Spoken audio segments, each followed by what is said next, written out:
Hey everybody, I hope y'all all are having a fantastic day. I'm gonna just jump straight into this video because I'm gonna be honest with y'all. This Black American versus African nonsense is really retarded.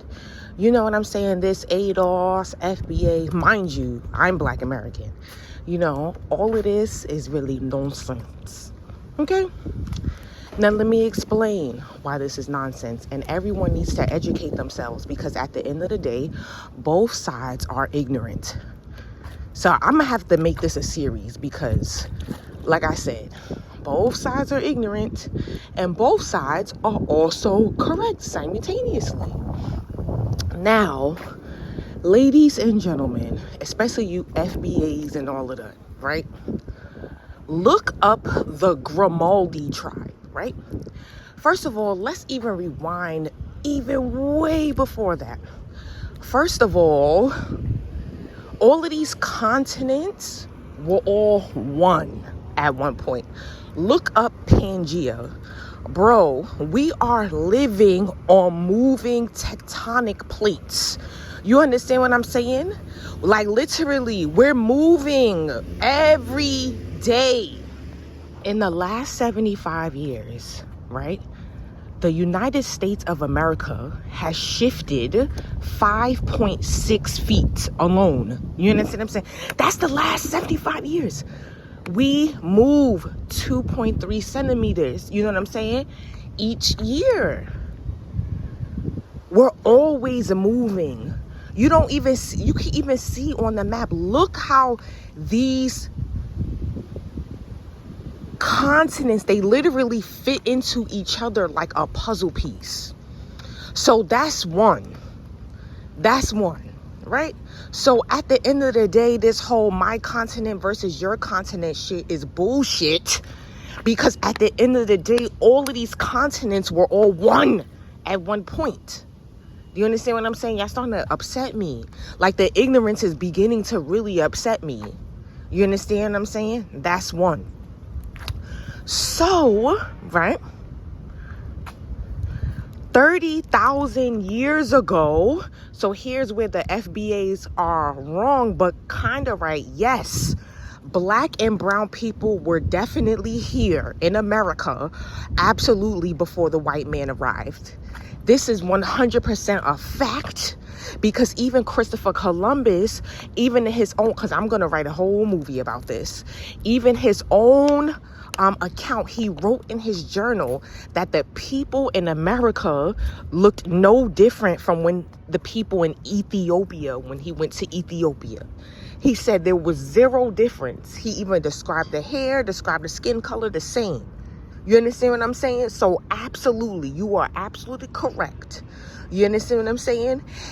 Africans have been going back and forth, engaging in cultural trade and other forms of economic trade way before there was any mention of anyone by the name of Columbus. So his voyage was nothing new for a human being to make. It may have been new for a European, but it was definitely not new for the African. We had already been doing it. In fact, there's maps in some of the museums around the world that show how those involved in the maritime trade would actually get from West Africa. Africans have already been to America thousands of years. We can track the 18th dynasty of Egypt on the Mississippi River. So we know that there are Africans in America. They are coming back and forth between Africa and America frequently, working together with the indigenous peoples here. And in fact, the indigenous people themselves are now African. That's why when a European came here, he called the indigenous people. When the Jesuit priests from Spain and Portugal came over to the Americas and they wrote back, they would classify the Native Americans, in many cases, as Negro. What we know as Memphis, as the capital of ancient Kemet, was over here in the West. See, most people don't know that. And that all of the stories from Cortez, as he states in his book, and all of the diaries of Balboa, and them all actually said that they came into and were confronted with African peoples, especially of the Mali dynasties. When you're looking at the original American people, The Bonampak tribe, that was a group of Aboriginal people living in the Mexico area. If you go down to Mexico and you look at these murals, you can see the Bonampak tribe, and they clearly have distinctive African features, African nose, lips, hair. In the ancient world, not just during the movement of Africans during the enslavement process, but these are individuals that are going to be here and establish culture in this part of the world. Evidence of Africans in America. He wrote a book, Frank Joseph. Now, this is a man who did not set out to write a book on African presence in America. He just was honest enough to record what he found. He finds coins with African heads on them. He finds vessels that people drank from with African heads. You have a gentleman by the name who was transcended. His name was Alexander von Wutenow. When we went to Mexico to study with Dr. Van Sertima in 1984, we went to his museum, his studio. He showed us over 60,000 artifacts that were African in nature, not just brought from Africa, but built in America, revering Africa. Mansa Musa, who became, what's his name, Montezuma. So Mansa Musa was actually Montezuma, and he was a Mali king who came over here with the flotilla of 200 ships, Abu Bakr II. He sent a flotilla of ships, 200 of them, in 1306, and then again in 1311. And together, that constituted 500 ships that sailed here from the west coast of Africa. There was also a map called the Walsamula map, and this map was considered the first map to have the name America in it. This map was sold to the Library of Congress for like $10 million. When they found the Walsamula map, Walsamula said that they basically made the map out of things that were comprised, or maps that were comprised and left over by the Egyptians. A lot of people don't know that the state of California was named after a mythological black queen called Queen Khalifa. Now, the original California Indians, if you see them, the California Indians clearly look black. The Ohlone Indians, if you see paintings of the Ohlone Indians out of California, you couldn't tell them from an African tribe. If you look at the original paintings of the Mojave Indians, you couldn't tell them from an African tribe. These were clearly dark-looking people who had some type of African bloodline. In conjunction to that, also, black people were also taken from Africa. So two things can be true at the same damn time. Y'all really starting to upset me, because like you got some really, really ignorant FBAs who are like, oh, slavery, like the slave trade never existed. Now you sound dumb as fuck, because at the end of the day, like I used to live in Africa myself. You could go to Ghana and go to the slave ports and go feel the energy of the ancestors. Well, like I said, everybody's different. Not every black person went through that. You understand what I'm saying? Like I said, some black people's family line were already here.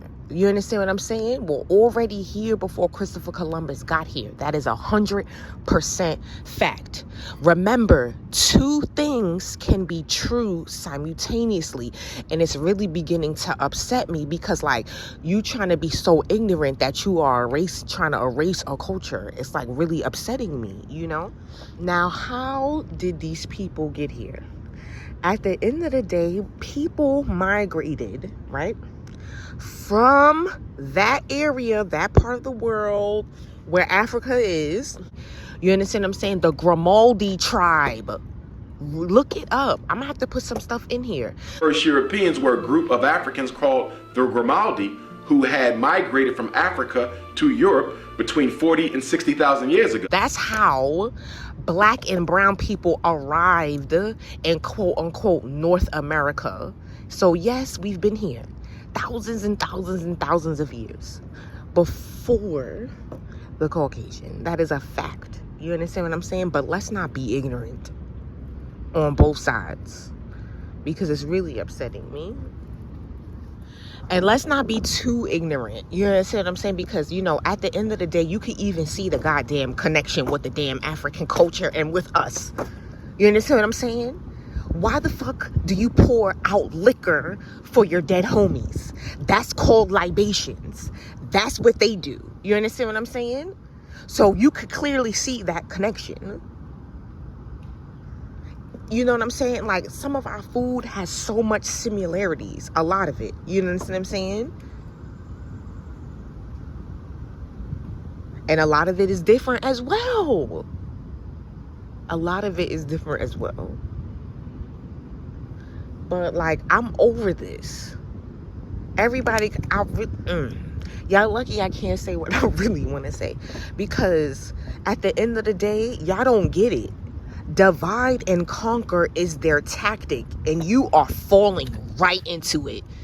Are y'all okay? You know what? Let me get off this. I'm gonna go get a ganja. I'll be back. I'll see y'all later.